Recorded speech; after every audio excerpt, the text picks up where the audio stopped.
स्वप्न में अंतिम स्वर में कहा कि अरे पगले,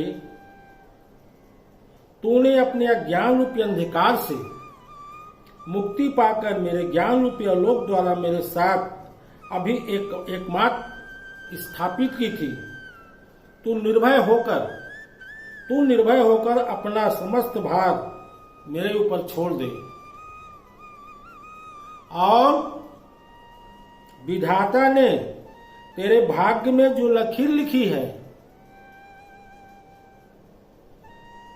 मैं प्रभत की ओर जो योग फल पूर्व निश्चित किया था, उसे मैं अनिश्चित कर चुका हूं। यमदूत की लाई हुई मृत्यु की हुंडी भी मैंने वापस लौटा दी। ये वो साई सरिता है जिसको सुनने से पढ़ने से चमत्कार होता है। और आज मैं साई जीवन माला में प्रतिदिन एक एक अध्याय आपको सुनाने का प्रयास करूंगा, क्योंकि गुरु का आदेश है। तो वापस लौटा दी।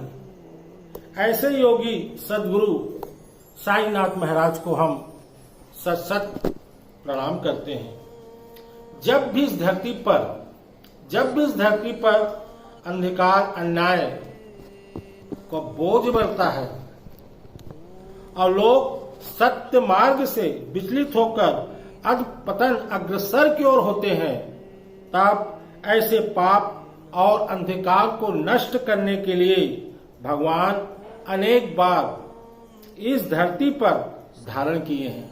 और ऐसे भगवान ने, कृष्ण ने भी गीता में यह कहा है कि मैं अविनाशी स्वरूप अजन्म सर्वभूतों का प्राणी का ईश्वर होने पर भी अपनी प्रकृति को अपने अधीन करके योग माया से इस धरती पर उस समय मैं प्रकट होता हूँ। और इस धरती के जो लोग हैं उनकी सहायता मुझे हृदय से पुकारते हैं, तो मैं उनकी सहायता करता हूँ। इसी प्रकार आज इस साई सरिता पर पहले अध्याय पर श्री साईं बाबा के माता पिता कौन थे, साईं बाबा का जन्म कहाँ हुआ और साईं बाबा के जन्म के विषय पर कई शोधकर्ता ने कई रहस्य अनेक प्रकार की छानबीन का प्रयास किया और हाथ में निराशा ही लगी। ऐसे साईं चरित्र के अनुसार एक बार साईं बाबा अपने अंतरंग भक्त महापति सोनार को अपने जन्म के विषय में द्वारका माई में बताया था और यह बताया था कि मेरा जन्म हैदराबाद के पथलडी ग्राम में हुआ था। और पथलडी ग्राम कभी पंडारूम में कहा जाता है, जो स्वयं अर्जुन पाथ के नाम पर पड़ा है। साईं का जन्म उस ग्राम में एक ब्राह्मण परिवार में हुआ था और बाल अवस्था पर उस पालन पोषण उनके माता पिता की बजाय एक फकीर मुसलमान ने उन्हें पाला पोसा था।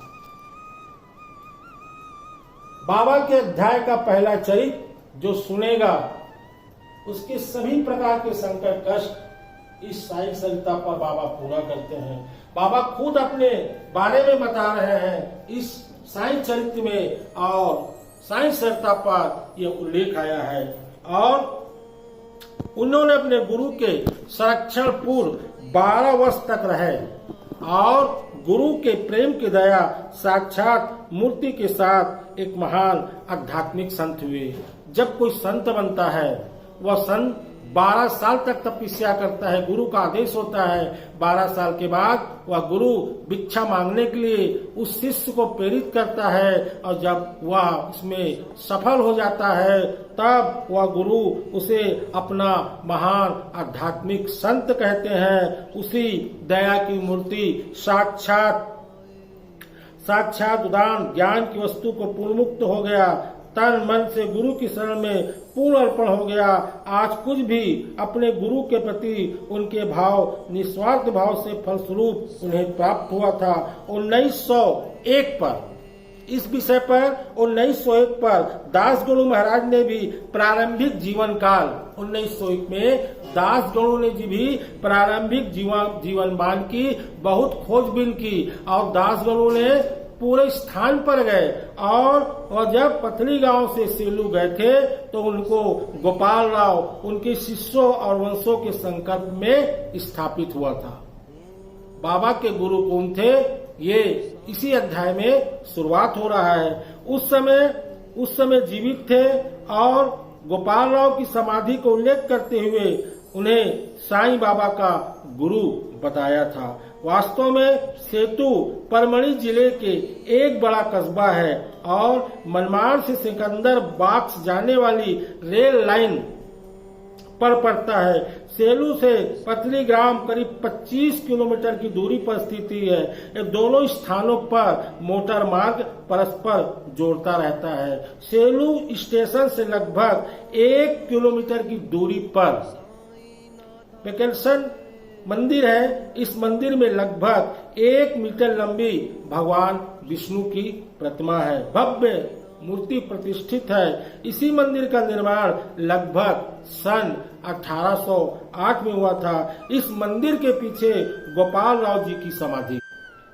और इस प्रकार श्री साईं बाबा का खोजबीन करने के बाद आज साईं बाबा का साईं चरिता का शुभ आरंभ श्री गणेश हो रहा है।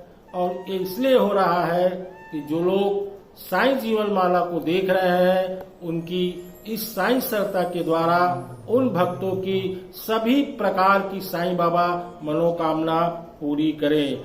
और इसी प्रकार को लेकर आपको शिरडी में साईं बाबा का जन्म, शिरडी के साईं बाबा का जन्म इस साईं सरिता ग्रंथ के अनुसार 1838 सितंबर 27 को हैदराबाद के स्टेट के पथली ग्राम में एक ब्राह्मण जाति के भरद्वाज गोत्र में हुआ था।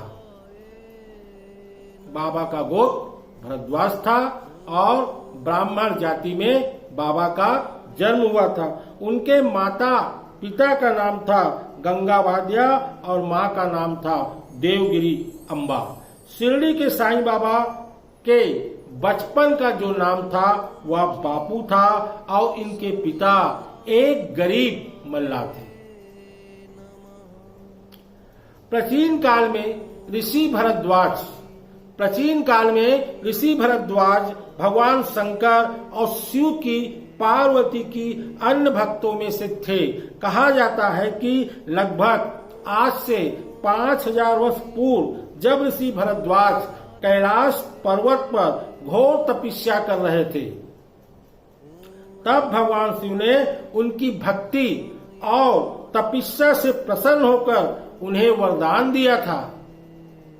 बहुत अच्छा चरित्र है। इस चरित्र को सुनने से आपके मन में एक साईं बाबा की आध्यात्मिक शक्ति का प्रकाश होगा। आने वाला दिन साईमय होगा और सारे संकट कष्टों से आप मुक्ति मिलेगी। आइए साईं बाबा का आज हम जन्म की कथा पहले अध्याय में आपको बताने जा रहे हैं। और भरद्वाज ऋषि को वरदान दिया था भगवान शंकर और पार्वती ने। 19वीं सदी में जब धर्म की हानि अधर्म की वृद्धि होगी, सत्पुरुषों का उद्धार, दोषित कर्म करने वाले का नाश करने के लिए एक महान शक्ति जिसमें ब्रह्मा विष्णु और महेश की त्रिकाल शक्ति का स्वरूप सदा विद्यमान रहेगा, उसी वंश और गोत्र में एक अद्भुत संत के रूप में मानव योगी में अवतरित होगा जो शिरडी के साईं बाबा के नाम से जाना हो जाएगा। बोलो साईनाथ महाराज की जय। अनंत कोटि ब्रह्मांड नायक राजाधिराज योगीराज परम ब्रह्म श्री सच्चिदानंद सद्गुरु साईनाथ महाराज की जय। इसी प्रकार कल इस चरित्र को मैं आगे आपके सामने फिर आपकी प्रेरणा से प्रस्तुत करूंगा। ओम साई राम।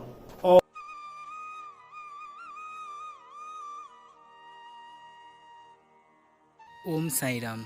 आप सभी पे शिरडी के साईं की अपार कृपा बनी रहे। साईं बाबा सेवा आश्रम करगी रोड कुट्टा, जिला बिलासपुर, छत्तीसगढ़ में स्थापित हूबहू शिरडी धाम में शिरडी के साईं बाबा की भव्य समाधि मंदिर का निर्माण कार्य प्रगति पर है और बाबा का यह निर्माण कार्य 2013 के बाद से पुनः चालू हुआ है, जो कि छत का काम पूर्ण होना है और मंदिर निर्माण का।